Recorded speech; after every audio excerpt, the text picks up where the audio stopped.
Olá a todos que nos acompanham aqui pelo canal do YouTube da Ampere Consultoria.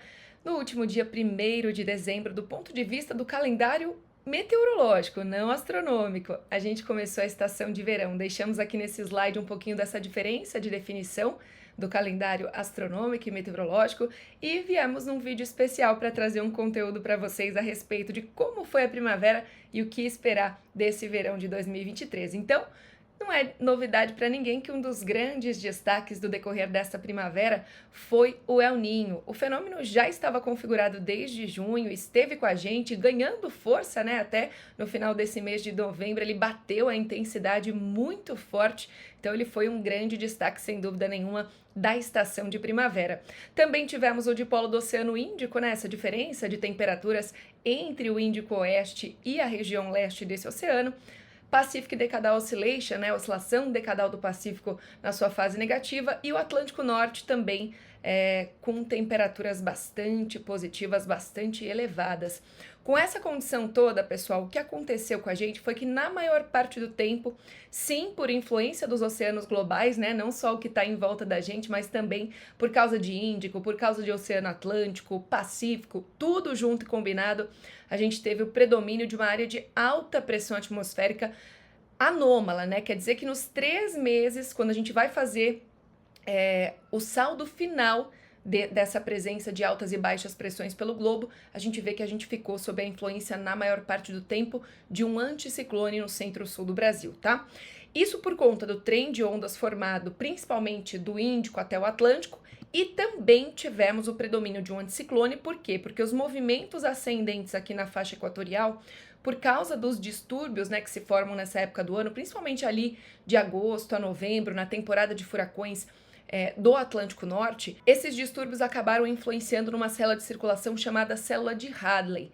Ela faz com que haja movimento ascendente aqui na faixa equatorial e, consequentemente, subsidência para cima da gente, tá? Não foi só aqui nessa faixa, teve também distúrbios lá no Pacífico Norte que influenciaram nesse padrão de subsidência. Então, 2 grandes predecessores que nos deixaram embaixo de uma alta pressão na maior parte do tempo da primavera, trem de ondas vindo desde o Índico até o Atlântico e também a célula de Hadley. A gente já tinha comentado isso aqui no vídeo passado, né?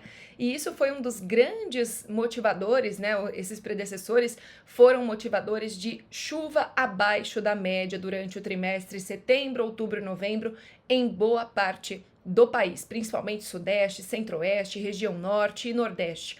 No sul, a chuva surpreendeu bastante. Tivemos episódios ali de passagem de ciclone extratropical, que trouxe, inclusive, muitas preocupações para a população, principalmente no Rio Grande do Sul. Olha só, os dados do MERJ indicam que foram mais de 450 milímetros, muito mais, né? 500, 600 milímetros acumulados no total ao longo da primavera. Então, foi uma chuva muito expressiva, tá bom? Uma combinação de diversos fatores, não só a presença do El Niño, mas também o comportamento do Atlântico Norte favoreceu para que isso acontecesse. Bom, com relação às temperaturas, a gente não podia esperar nada muito diferente, né? Se faltou chuva, se a chuva ficou abaixo da média, a temperatura ficou acima. E nesse contexto, eu queria destacar para vocês principalmente as ondas de calor de setembro e de novembro. A gente teve uma grande intensidade dessas 2 ondas de calor, principalmente em novembro. Essa onda de calor que a gente teve de 10 a 16 mais ou menos deste mês,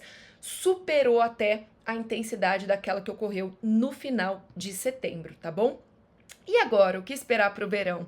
Bom, nos próximos dias, esse comecinho de dezembro ainda nos reserva uma condição de pouca chuva, né? Chuvas mais irregulares, mais manchadas e temperaturas elevadas para as áreas centrais do país. Por quê? Porque, de novo, a gente vai ter o predomínio de um anticiclone anômalo próximo das áreas centrais do Brasil. Então, ele vai acabar dificultando a subida de chuva para as áreas centrais. De qualquer forma, a combinação de umidade e calor pode sim favorecer chuvas isoladas, esparsas, mesmo que com acumulados mal distribuídos aí entre as regiões, tá bom?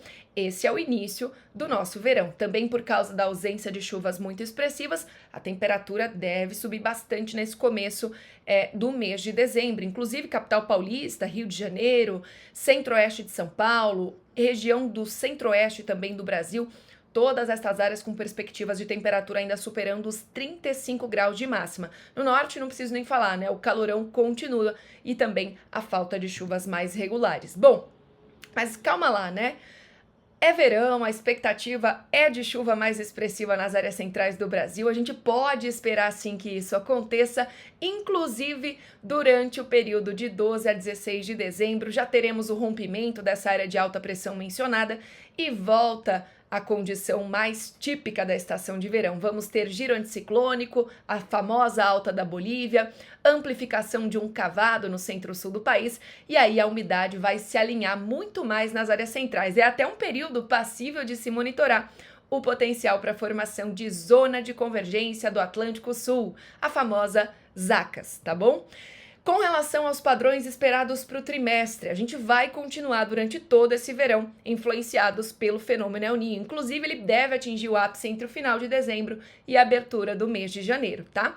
O dipolo do Oceano Índico vai tendendo a uma neutralidade, o Atlântico Tropical e Norte tudo indica que vai continuar bastante aquecido, e tudo isso a gente vê alguma influência principalmente, né, do fenômeno El Niño, ainda numa condição de chuva acima ou até dentro da média para áreas da região sul, e no extremo norte do país, principalmente entre dezembro e janeiro, diversas áreas têm tendência de ficar com chuva abaixo da média. Esse é um dos principais efeitos do fenômeno El Niño, tá? Nas demais áreas do Brasil, sudeste e centro-oeste, olha só, a climatologia, principalmente para os meses de dezembro ou janeiro, ou seja, o que costuma chover, é um padrão bem alto. A gente pode subir a régua agora, né? Quando falamos em zona de convergência, a gente pode esperar um acumulado mensal acima de 250, 300 milímetros. Então, mesmo que essa chuva prevista esteja abaixo da média para algumas localidades entre dezembro e janeiro, a gente pode esperar sim que o volume de precipitação vai ser bastante elevado, passar de 250 em diversos pontos, beneficiar as áreas produtoras centrais do Brasil e beneficiar também, sabe o quê? O café no Espírito Santo. A gente tem recebido relatos de problemas, né, associados ao desenvolvimento do café nesse início da safra, justamente pela falta de chuvas regulares. Então, boa notícia aí para o estado do Espírito Santo, ao longo da segunda quinzena de dezembro e decorrer de janeiro, uma chuva mais expressiva pode atingir as áreas da região, tá bom? Com relação às temperaturas, resolvemos trazer aqui um mapa para vocês de temperatura média global, porque não é definitivamente uma exclusividade do Brasil a condição de temperatura ligeiramente ou até mais do que ligeiramente, né, acima da média normal climatológica. Isso está acontecendo em boa parte do globo. E isso está acontecendo porque os oceanos globais, se a gente voltar aqui para aquela figura de previsão de anomalias de temperatura de dezembro, janeiro e fevereiro, a maioria dos oceanos globais estão com previsão de temperatura acima da média. Inclusive, os alertas da NOAA têm mostrado que ondas de calor marinho podem acontecer em mais de 30% a 40% dos oceanos ao longo do período de verão no hemisfério sul, tá? Então, isso pode continuar sendo a nossa realidade e não é só o Brasil que tem uma perspectiva de verão com temperaturas acima da média, é boa parte do globo. E aí uma pergunta que a gente sempre recebe aqui é se essas ondas de calor que aconteceram, né, em setembro, em novembro, tem chance de acontecer de novo ao longo do verão. É mais difícil porque a gente tem uma condição melhor de chuva, né, ter a mesma intensidade e tudo mais. Só que não é impossível, é bom a gente ficar monitorando, entender que quando tiver